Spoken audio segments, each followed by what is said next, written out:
Hey there, YouTube world. Little story for you. My father-in-law calls me and says, "Hey, give me some running boards for my mother-in-law's truck." So of course I have to put them on. Not a big issue because I like doing stuff like that.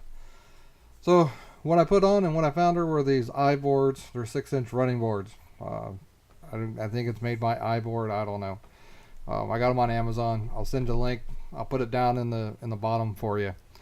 The requirements that he gave me were he did not want a round bar for her foot to slip off of, so I could not find your traditional styled running board. So I found these uh, at a decent price point. They were a little over $200.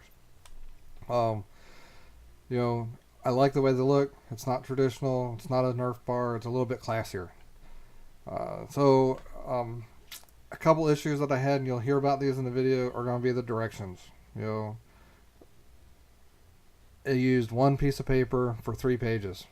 It could have been bigger, could have been a little bit better detailed, and I think they could work on their packing. I had one of the boards that I did not notice, and you'll see this in the video, that it had some scuff marks on it, but I was 99% done with the install when I saw that. So double check everything you've got beforehand, unless you're in a big rush to install it. All right, so let's get on with the install. But wait, let me tell you this. I made some verbal mistakes. Like I said tap when I didn't mean to say tap. It should have been drill. Or I said, nut instead of bolt or some crap like that. And I don't need you to correct me on it. I know what I meant. You should know what I meant. And if you don't know what I meant, then maybe you should have somebody else do this install for you. All right, last thing. The front bracket, you'll see I discussed, internally where to put that bracket. And I think maybe the second hole would have been better if there's still good support on the end of it, just to give you room for that top bolt. And again, you'll see all this in the video. So enjoy, and we'll see you later.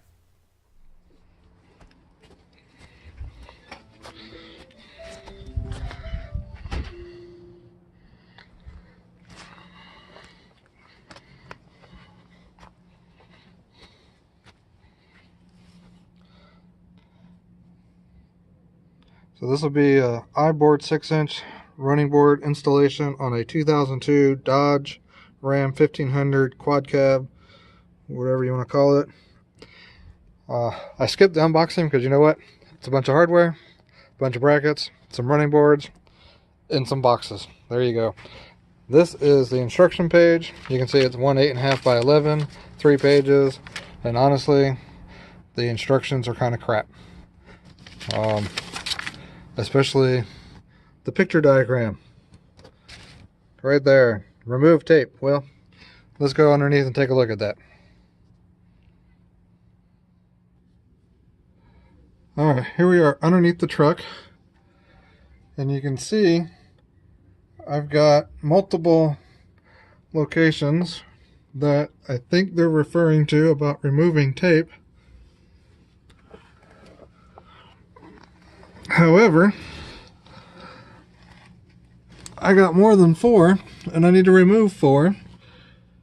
So I think I know which 4 I'm going to remove. I'll show you those once I get that going. But you can see there's no tape. So I believe it's going to be these rubber pieces that they're referring to. So let me get some of those out and get some brackets going, and we'll come back. So there's a few things I want to show you really quick. When you unbox it, you got RFB, RRB, right? That's not how they're labeled. They're labeled IBLR, IBLFB, IBRFB,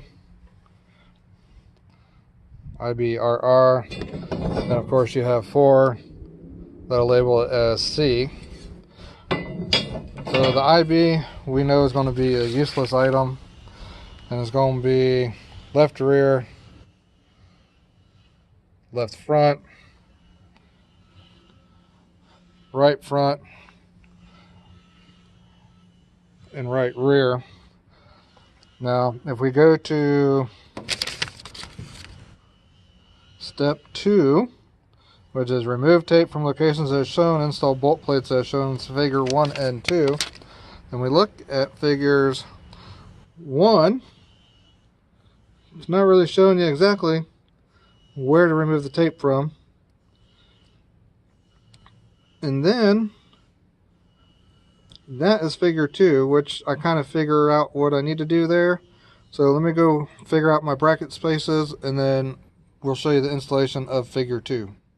Okay, so I've picked my locations, putting the brackets up, taking a look.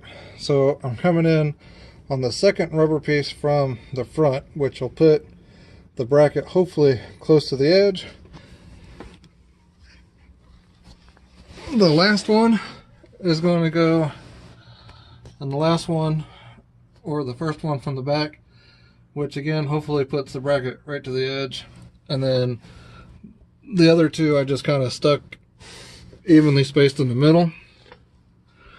Let's see if I can show you, whoops, how these go in.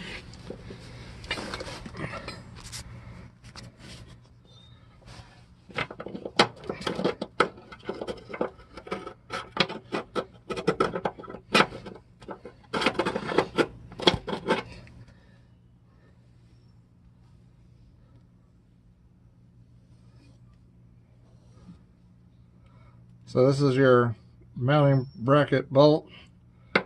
You slide it in and then give it a 90-degree turn, and it's supposed to sit there.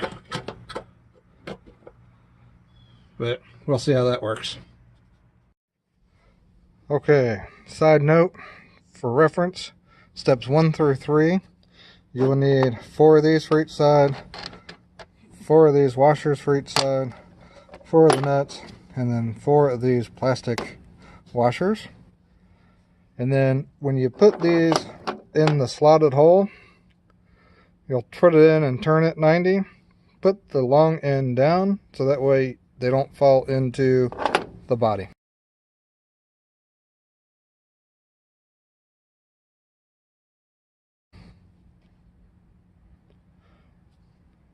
Now step 3 does say to take the nut and the washer, put it on the bracket, tighten it up, mark your holes so you can drill, and I'll show you that as soon as I get it secured. Okay, so I've got one of the brackets on for marking. I want to show you, I did move it. I moved it to the far outside because I think that will be better as far as stability goes on the end. You can see I've got just one bolt hole in, so we can mark those 2 holes for drilling.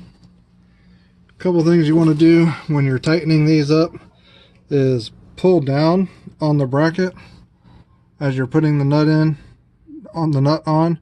That'll help keep the piece that goes in here tight.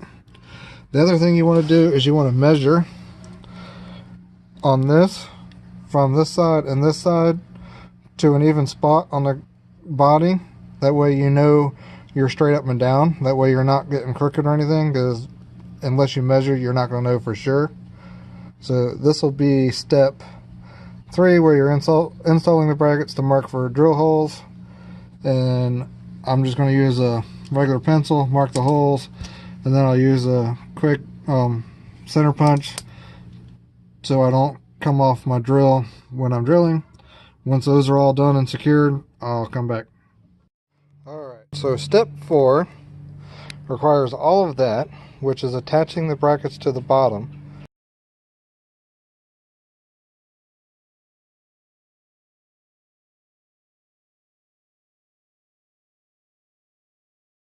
Now, my original plan of using a punch and tapping into it did not work as planned, so I pre-drilled it with a small bit and then went to a bigger bit. And if I get up underneath of here, you can see that hole's been drilled, but that hole up there has not, and I can't get into it with the drill bit because of that. So those top screws up top that require a 3/16 hole is a self-tapping bit screw. So I'm hoping that they go in just fine on this one and that one. Now the 2 center ones I was able to get, if I can get it to focus on that right there. See, I was able to get that one. So we'll see what happens. Let me get all those mounting brackets done and I'll show you that. Okay, after drilling and tapping, or drilling all the holes, you get all the hardware. You can see you have a bolt there, bolt there. You notice that top one, at least I hope you can see it, is not installed like this side over here. That's because I think on the ends where I can't pre-drill, I want to hold off, especially on this one because there's a big gap there. I may need to find something to fill it with. I'm not sure. But leave everything so it's loose. And then you're going to take the square head nuts or bolts and slide them into these rails.